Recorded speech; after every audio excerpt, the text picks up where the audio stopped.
El tema del día, yo considero que es un temazo porque vamos a estar conversando sobre la enfermedad de Parkinson, eh, documentada en 1817 por el médico James Parkinson.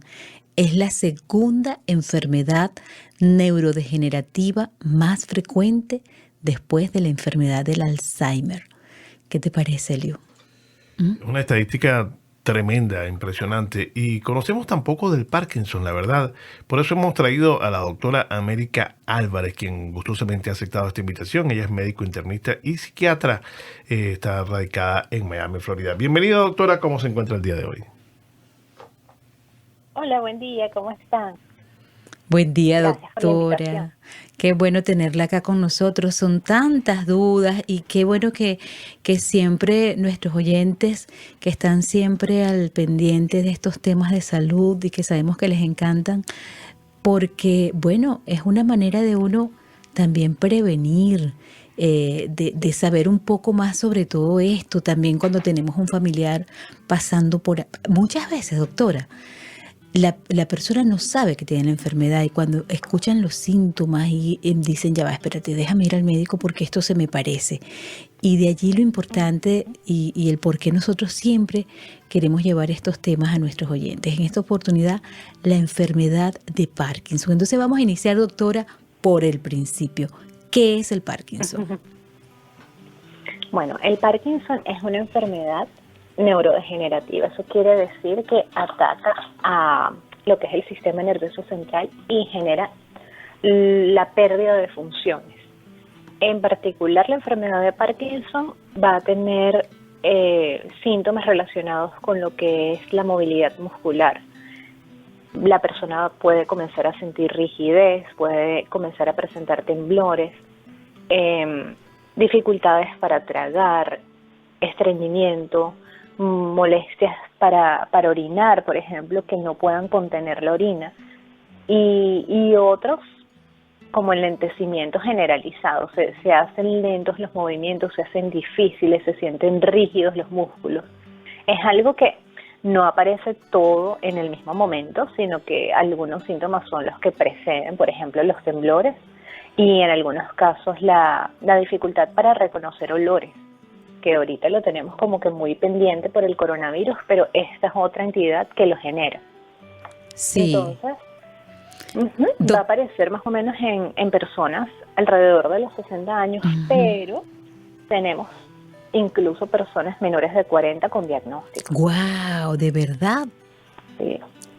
Increíble. Y de hecho, aprovechando que íbamos a hablar de eso, no sé si ustedes recuerdan el caso de Michael J. Fox, Sí, claro. actor que de Volver al Futuro, y muy buen actor y muy exitoso, y a él lo diagnostican a los 29 años, que fue realmente algo bien precoz. Cierto. Entonces, a veces se nos olvida y sentimos que solamente afecta a personas de tercera edad, y resulta que pues tenemos que estar alerta incluso desde antes, pues.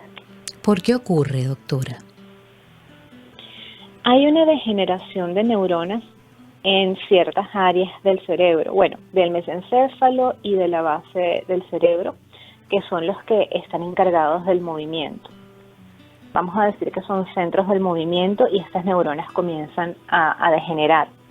Y al degenerar, pues no cumplen con sus funciones adecuadamente. Estas neuronas son llamadas dopaminérgicas porque trabajan básicamente con lo que es la dopamina, ese neurotransmisor. Y bueno, realmente se desconoce el por qué. Se sabe que hay una parte genética. Si tienes algún familiar cercano con este trastorno, puede que tengas más posibilidad de presentarlo, pero realmente que se haya determinado una única causa o que se sepa a ciencia cierta por qué está sucediendo, pues no. Es algo más bien funcional. Y eso a veces trae un poquito de conflicto cuando uno hace el diagnóstico, porque tampoco hay un examen que sea el único que tú tienes que hacer a menos que sea una prueba con medicamentos, que eso lo podemos hablar luego, pero sí, hasta ahora siguen estudios, son cosas que siguen estudiándose continuamente. Doctora, sí, ciertamente no recordaba lo de este actor que fue algo que sorprendió porque era muy jovencito, Sí, 29 años, y siempre se piensa que es una enfermedad que solo es para los abuelitos, para las personas de tercera edad. ujú. ¿Qué debe hacer? ¿Hay manera de prevenir? ¿Hay algo en el Bueno, estilo de vida, algo que puedan hacer los más jóvenes para prevenir este tipo de enfermedades? creo que en esta particularmente lo más importante es estar alerta del inicio de síntomas, porque hasta ahora no se ha relacionado con un estilo de vida determinado. Por supuesto, siempre se va a recomendar lo que es un estilo de vida saludable, como siempre decimos, hacer ejercicio por lo menos 3, 5 veces a la semana, comer de forma saludable, evitar sustancias, porque también cuando consumimos cierto tipo de sustancias vemos que pueden afectar estos centros del movimiento, pero ya eso no sería enfermedad de Parkinson.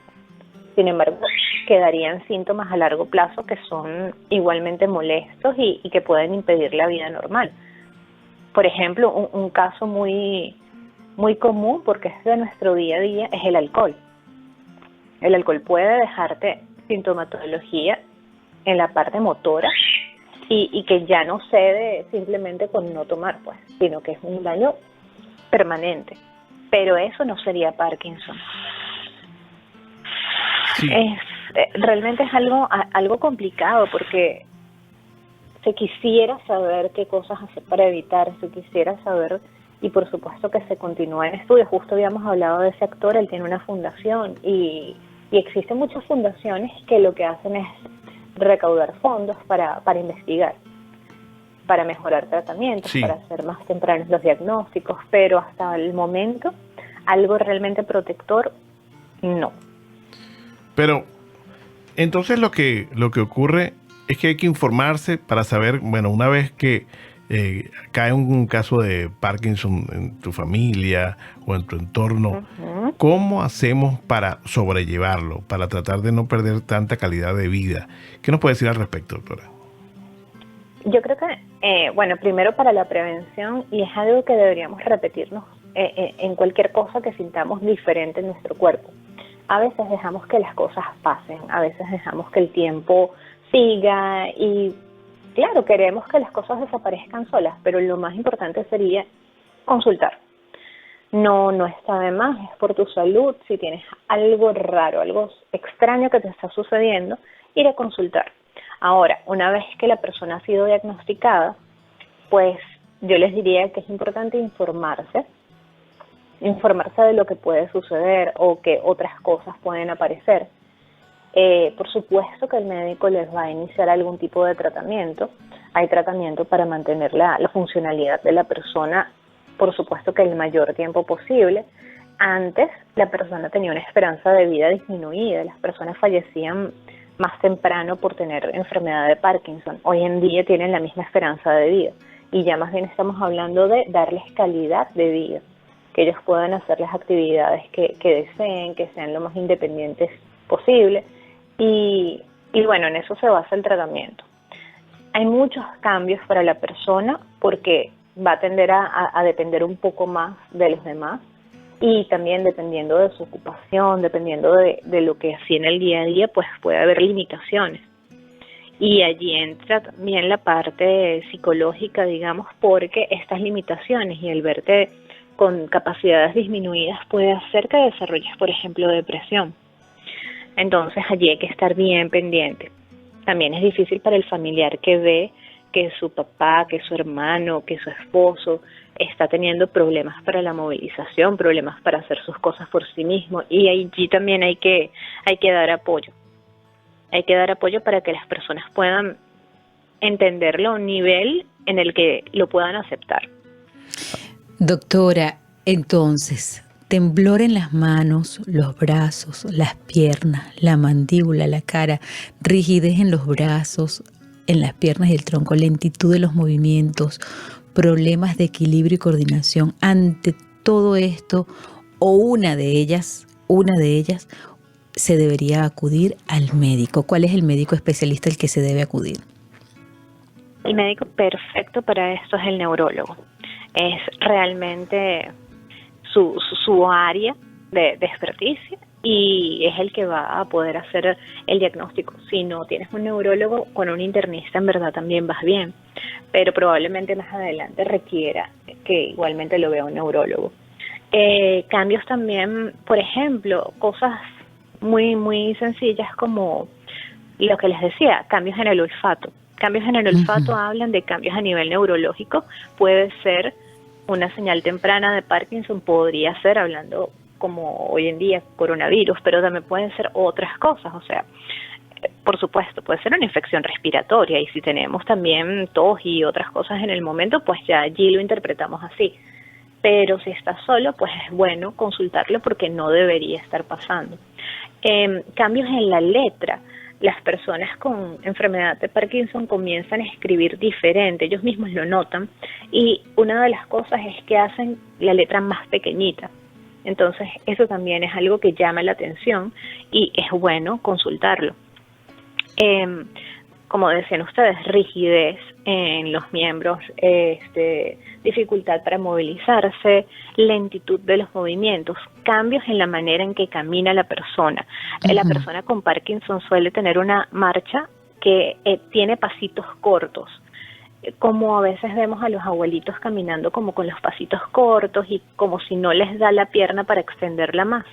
Eso puede ser una señal de enfermedad de Parkinson.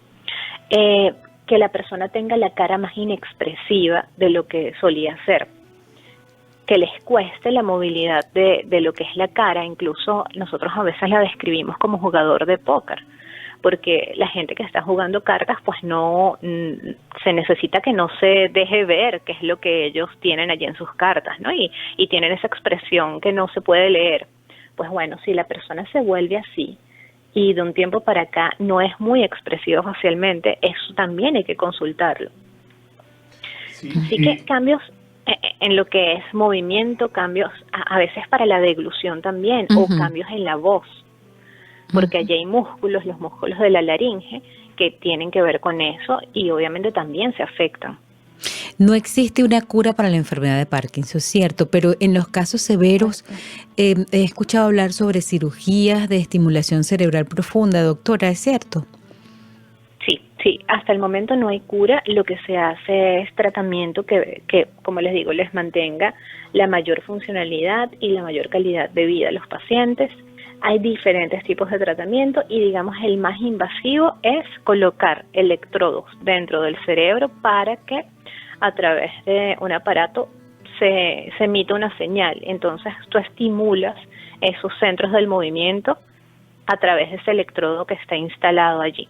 Pero por supuesto, ya esto es en casos, digamos, más graves, en personas que no responden a tratamiento, porque esto lleva a quirófano. Y estamos hablando de una operación de neurocirugía que suelen ser riesgosas. Claro. Entonces esto se deja como última opción. Y cuando se descubre mientras más temprano se descubre la enfermedad y se logra ir tratando, bueno, me imagino yo que se va retardando o mejora, aunque sea un poco todo esto, ¿no?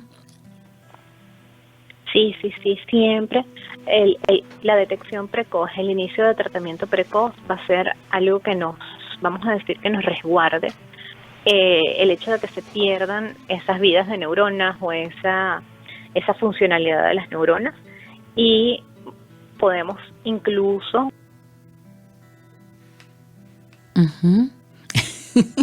Tenemos un salto en la comunicación. Un salto en la comunicación. Yo no sé qué pasa hoy con la comunicación. Estamos conversando con la doctora América Álvarez, médico internista, psiquiatra, egresada de la Universidad Central de Venezuela, hablando sobre la enfermedad de Parkinson, esta enfermedad que es progresiva del sistema nervioso, que afecta el movimiento y que, como comentaba ella, los síntomas comienzan de manera gradual. A veces comienzan con un temblor apenas perceptible en una sola mano. Y bueno, los temblores son habituales, aunque la enfermedad también suele causar rigidez o disminución del movimiento. Hablaba del hecho de no poder tragar bien. Dice que en las etapas iniciales de la enfermedad de Parkinson el rostro puede tener una expresión leve o nula, y ahí nos iba dando los síntomas para ir reconociendo esta enfermedad. Y qué importante tener toda esta información, porque la información es poder también. A ver, doctora. Tenemos de nuevo a la doctora América Álvarez. Tuvimos un problemita técnico. Sí. No pasa doctora, nada. A pesar de ser una enfermedad que tiene que ver con la movilidad, pareciera que una de las sugerencias más oportunas es mantenerse activo. Una paciente da un testimonio en la Parkinson.org que dice que el ejercicio es la mejor medicina. Hay muchas opciones para lograr una buena calidad de vida. Pero es un ejercicio que no solamente es el ejercicio físico atlético que todos conocemos. Cantar puede ser un ejercicio, caminar, mantenerse en movimiento. ¿Qué nos puede decir al respecto?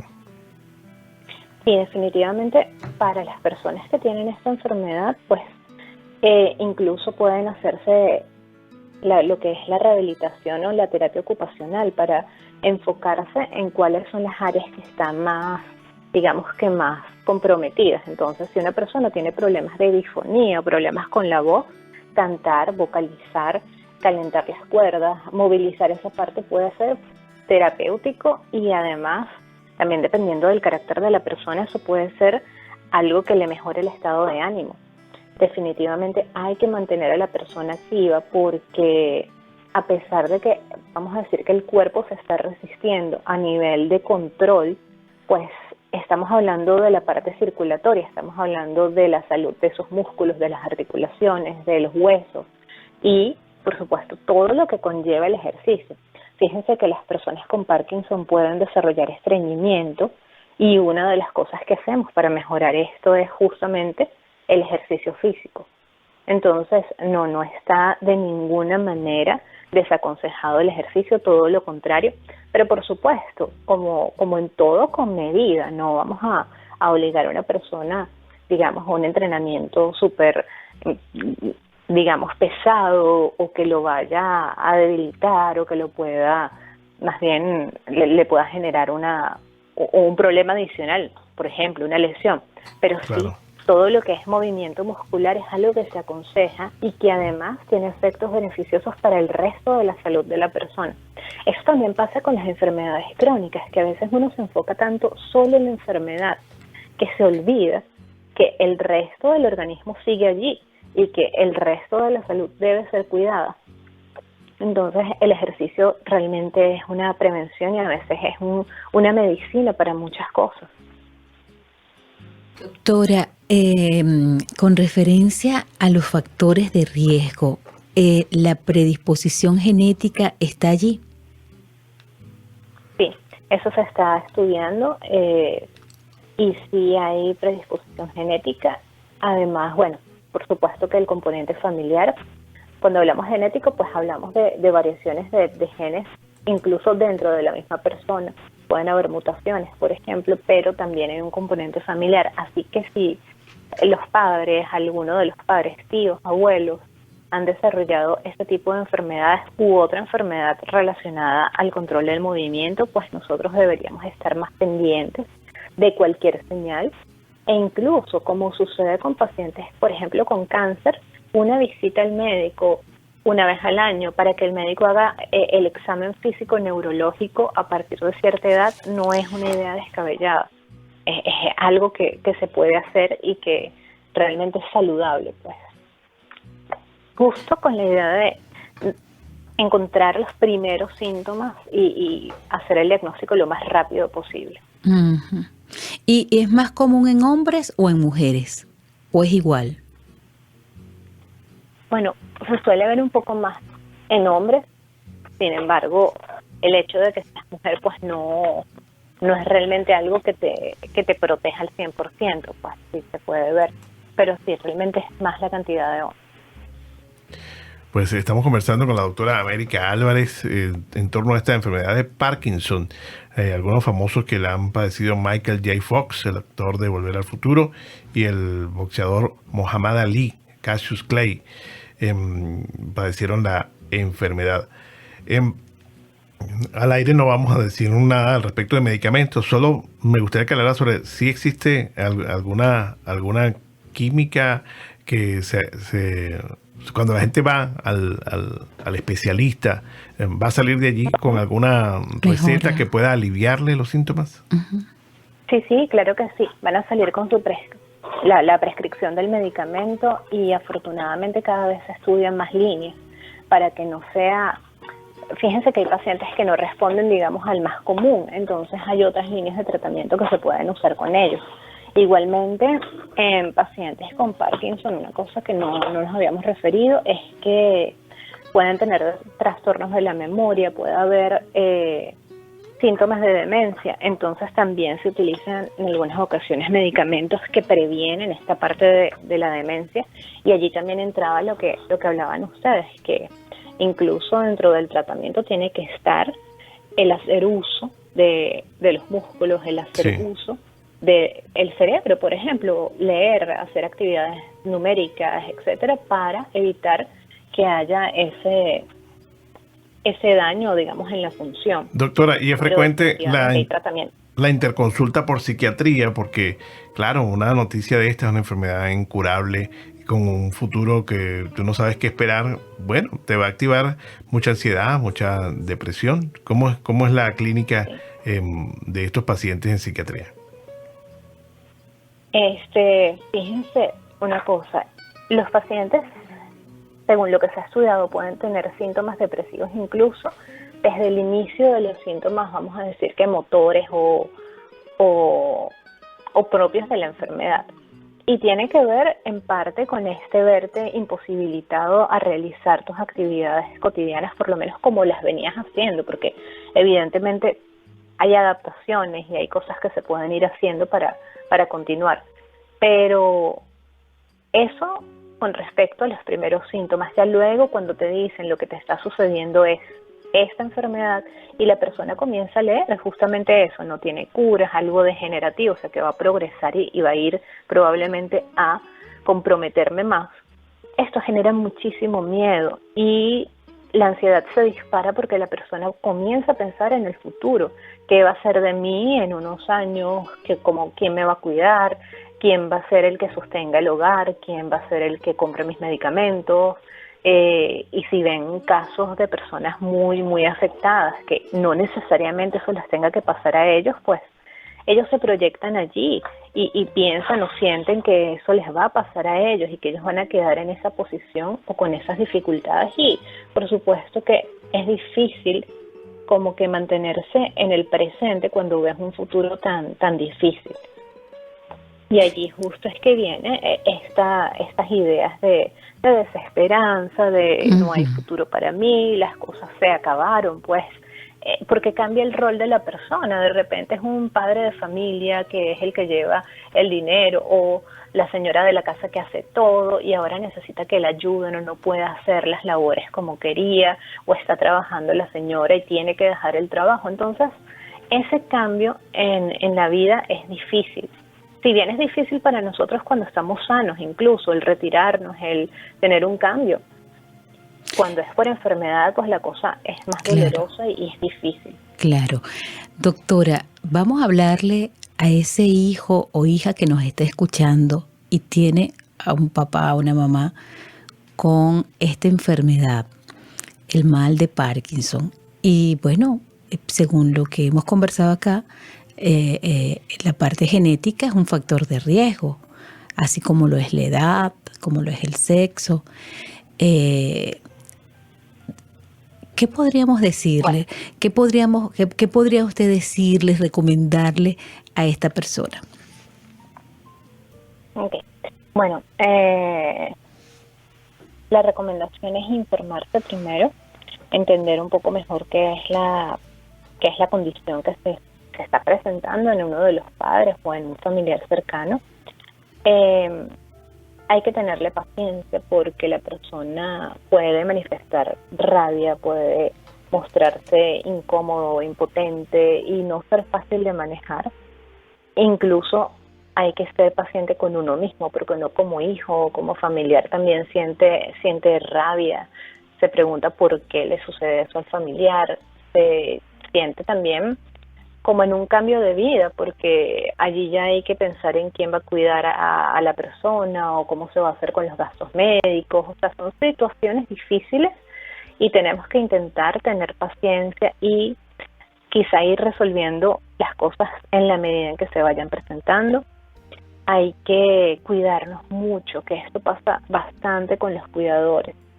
Los cuidadores se suelen descuidar, por decirlo así.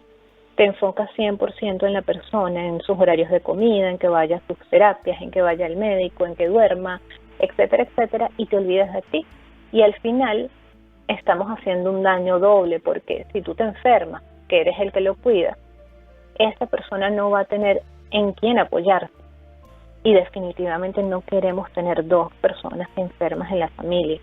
Y no solamente hablo de la parte psiquiátrica, porque a veces se descuidan hasta las cosas más grandes. Tienen una caída con señales de que hubo algo en un músculo, en un hueso, y no van al médico porque tienen que cuidar a la persona, o tienen una infección evidente de fiebre, y no van al médico porque se ponen en el segundo lugar, y esto no está bien. Sí. Incluso ellos tienen más riesgo de depresión, tienen riesgo de demencia también, justo por ese estado de zozobra, de alerta, de la responsabilidad aumentada por la persona que tienen que cuidar. Tiene que unirse la familia y buscar un equilibrio que no puede. Y doctora, ya para finalizar, en el caso de la persona que nos está escuchando y que fue recién diagnosticada con esta enfermedad del mal de Parkinson, ¿qué le puede decir? Bueno, vamos a partir de lo mismo. Hay que intentar informarse de fuentes que sean confiables. Hay organizaciones que tienen muy buena información en Internet. Hay asociaciones que son, digamos, están registradas, son gente seria. No hay que dejarse llevar por promesas, porque muchas veces la gente se aprovecha del desespero de uno cuando tiene alguna enfermedad y te quieren vender cualquier cosa que incluso pueda hacerte daño. Entonces, mejor no intentar tratamientos raros. A veces te lo dicen como que son naturales, en base a hierbas, etcétera, y resulta que pueden ser igualmente dañinos y darte cualquier cosa, por ejemplo, hepatitis. Entonces, no se dejen engañar. Si no les gusta el médico al que fueron porque no sienten empatía, no se sienten cómodos, pues lo que pueden hacer es cambiar de médico, pero no abandonen el cuidado que hacen a su salud.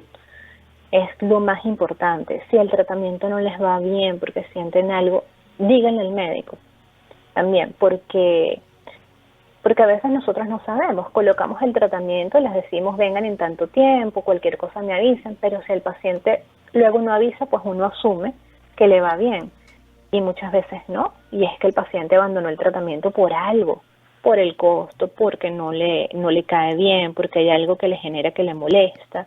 Entonces también es importante pues decir eso. Y hay que intentar estar en el presente. Si en este momento los síntomas son leves o los síntomas son X cosa, intentemos no adelantarnos. Y para eso viene la parte de técnicas de relajación, técnicas respiratorias, porque la gente se adelanta, por supuesto, y se ponen a pensar ya en el peor panorama o en lo que puede ser la peor forma de la enfermedad, que, como les digo, no se sabe ni siquiera si en esa persona va a suceder. El tiempo de Dios es hoy, el presente, Sí. Vivir un día a la vez. Y qué importante el tema emocional. Bueno, yo me imagino que los mismos médicos van haciendo las recomendaciones para que vayan al psicólogo, al psiquiatra si lo necesitan, porque muchas veces el tema emocional termina siendo más grave aún, la depresión termina siendo más grave o peor que la misma enfermedad, ¿cierto? Sí, muchas veces incluso empeora lo que es la manera en que se presenta. Uh-huh. Algo que quiero resaltar antes de que nos despidamos es que recuerden que aunque la cara que solemos ver nosotros de la enfermedad de Parkinson es la masculina, esto no quiere decir de nuevo que las mujeres no lo sufran. Por supuesto que lo sufren, solo que es un poquito más, digamos, representativo en hombres y es un poco más lo que vemos en consulta de hombres, pero las mujeres también, porque muchas veces también cuando hablamos de 2-1, 3-1 a favor del hombre, pues como que decimos, bueno, la mujer no. No, realmente no. Aquí estamos hablando de que de cada 3 pacientes, 2 son hombres y una mujer. Entonces, pues sí se afectan. Y también es importante que si le ves un temblor a un familiar femenino, te venga a la cabeza que puede hacer esto. Sí, y bueno, siempre, mientras más temprano se diagnostique uno mejor. Doctora, muchísimas gracias. Nosotros siempre encantados de recibirla y que nos traiga todo esta información que es tan necesaria y tan importante. ¿Algo más que quiera acotar? Sí, bueno, lo más importante, como siempre, es educarse, informarse de quienes saben. Como les digo, Clínica Mayo, el CDC, o sea, hay muchos sitios donde ir y buscar información. No se alarmen, las cosas van poco a poco, busquen a alguien que les lleve su caso, que sea su médico de cabecera y tengan paciencia. Como ustedes siempre dicen, también pueden pedirle a Dios, eso ayuda, eso da calma, eso da paz. Y claro que escucha y claro que mejoran las cosas cuando uno pone esta información en manos de un ser superior. Sí, señor. Eso forma parte de ser humano, pues. Así es, ponernos en la mano de nuestro Señor Jesucristo.